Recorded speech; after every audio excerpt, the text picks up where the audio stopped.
Hello, I am Asha Asthana, and you are watching me here on Poetry and You.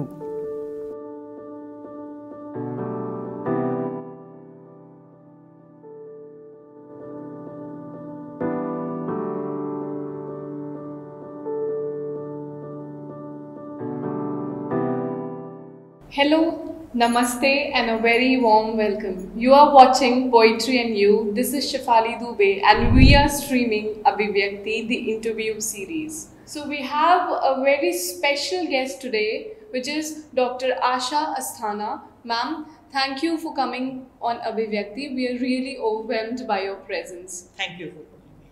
How are you? I'm very fine, thank you.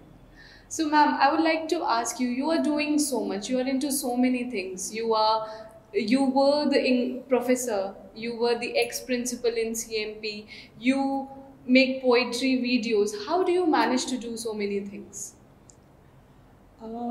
Actually, you know what? You just have to have that, जिसको कहते हैं ना, एक अभिव्यक्ति का संस्कार होना चाहिए.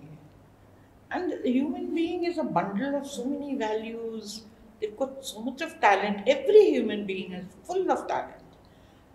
निकलता नहीं है बाहर. तो हमारी संस्कृति, भारतीय संस्कृति specially, it focuses on how to let a human being evolve. तो जब आपने वो सीख लिया, इसको कहते हैं ना संस्कार, सांस्कृतिक होना. तो जब ये संस्कारों की अभिव्यक्ति आप में आ गई, तो जो भी आपके अंदर अच्छा है, जो भी आपके चाव हैं, जो शौक हैं, अब हमें आध्यात्म अच्छा लगता है, हमें कला अच्छी लगती है, हमें पढ़ना अच्छा लगता है, तो अलग अलग कंपार्टमेंटलाइज नहीं करना पड़ता. Everything that is with in you, अगर आपको उसको अभिव्यक्त करना आता है, इससे बड़ा आनंद जीवन में है ही नहीं. बाहर आप लोग क्या आनंद ढूंढना, that is all temporary. You know, the greatest satisfactory feeling, जिसको हमारे शास्त्रों में कहा जाता है शांति, है ना, आंतरिक शांति, वो तभी मिलती है जब आप अपने मन की अभिव्यक्ति को बाहर दिखा सकें, उसको व्यक्त कर. दिखाना मतलब किसी और को नहीं. तो it's easy. I mean so many things, मतलब ये सारी चीज़ें आपके अंदर हैं. It is just that you let them grow and you let them evolve and बस अभिव्यक्ति हो जाती. तो उसको ये नहीं है कि केवल जो एक सिंगर है वो डांसर नहीं बन सकता, या जो प्रोफेसर है वो गार्डनर नहीं बन सकता है. You can be anything that you want to B.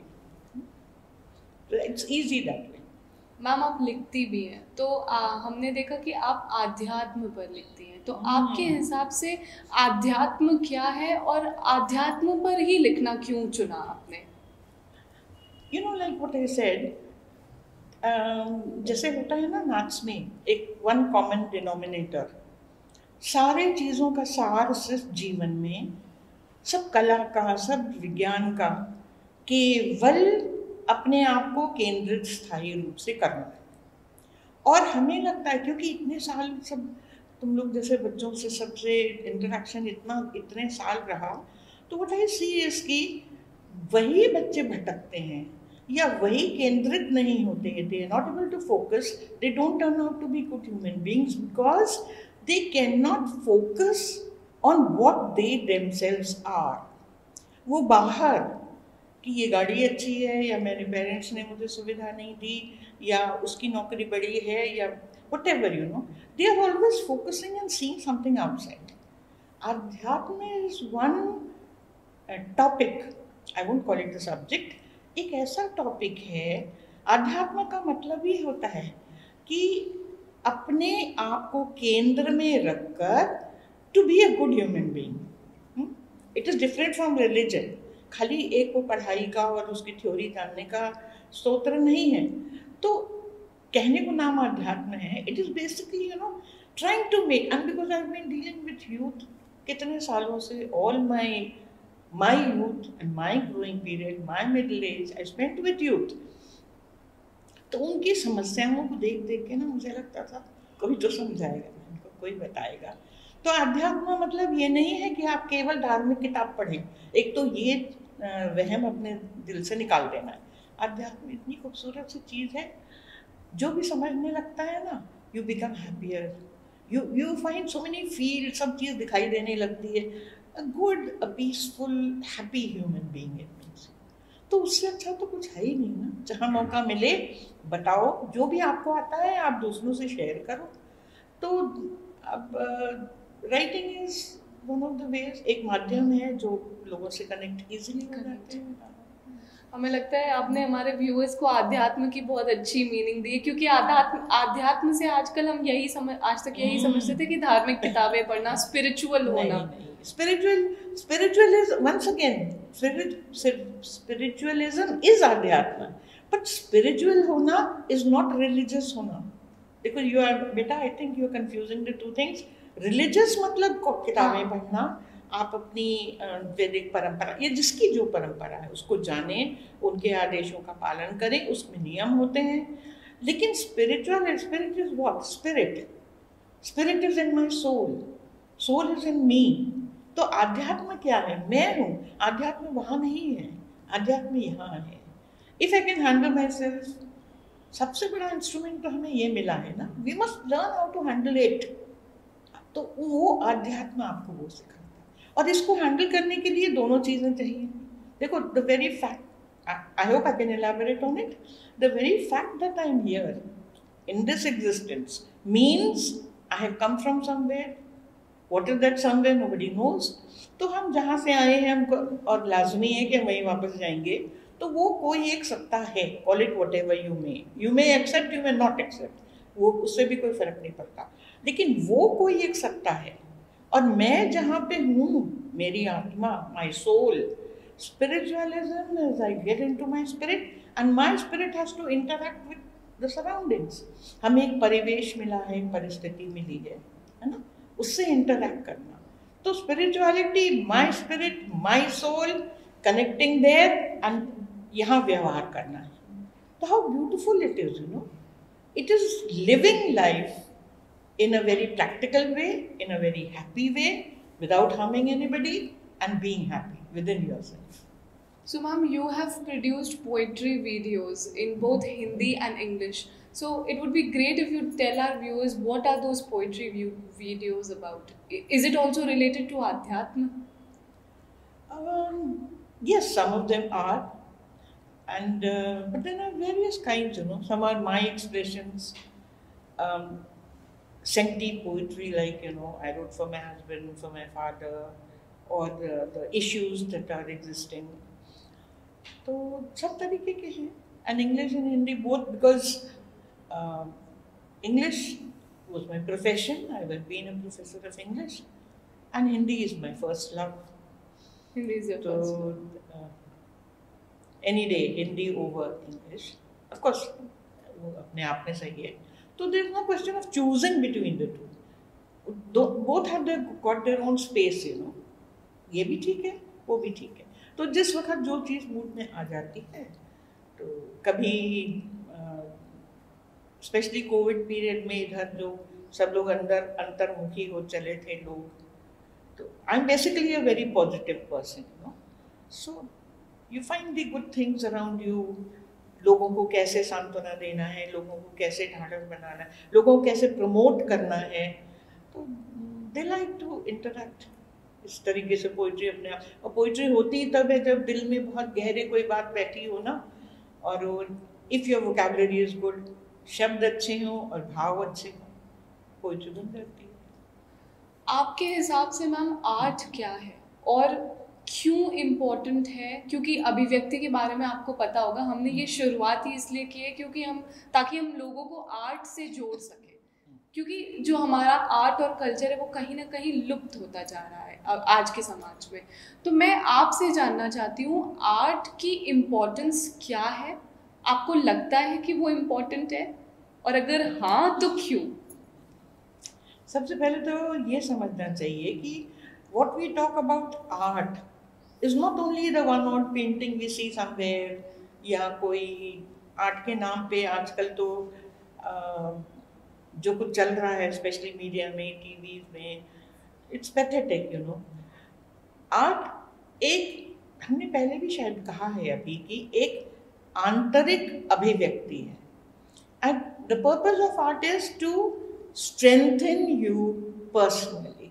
Art हम पेंटिंग इसलिए या नृत्य इसलिए या गायन whatever whichever form, कितनी सारी कलाएं हैं हमारी संस्कृति में, जाने कितनी कलाओं का नाम लिया गया है, उनका सबका एक मकसद होता है कि आप आनंदित रहें। हम किसी दूसरे को दिखाने के लिए पेंटिंग नहीं बनाते, या कोई भी आर्ट फॉर्म, जो भी कला आपने चूज करी है, तो अपने मन की अभिव्यक्ति आप करिए और खुद को आप शांति प्रदान करिए, देखने वाले को आनंद मिलना चाहिए। और वो जो जैसे उछल कूद है, साउंड का आप ध्यान नहीं रखते कि कितना साउंड बज रहा है, कितनी विरोधाभासी आवाज़ें आप उसमें इंक्लूड कर लेते हैं, और इस तरीके के obscene दृश्य बन जाते हैं जो कि यदि आपकी मानसिकता को कहीं ना कहीं आहत करते हैं, तो वो आर्ट के नाम पे जो चल रहा है वो आर्ट नहीं। आर्ट हमेशा वो होता है जो प्लेजेंट होता है, प्लीजिंग, सौंदर्य, लास, उसमें दो चीज़ें होनी चाहिए आप में, एक खूबसूरती, माधुर्य, बड़ा हल्का महीन, not that loud and robust, that is not art.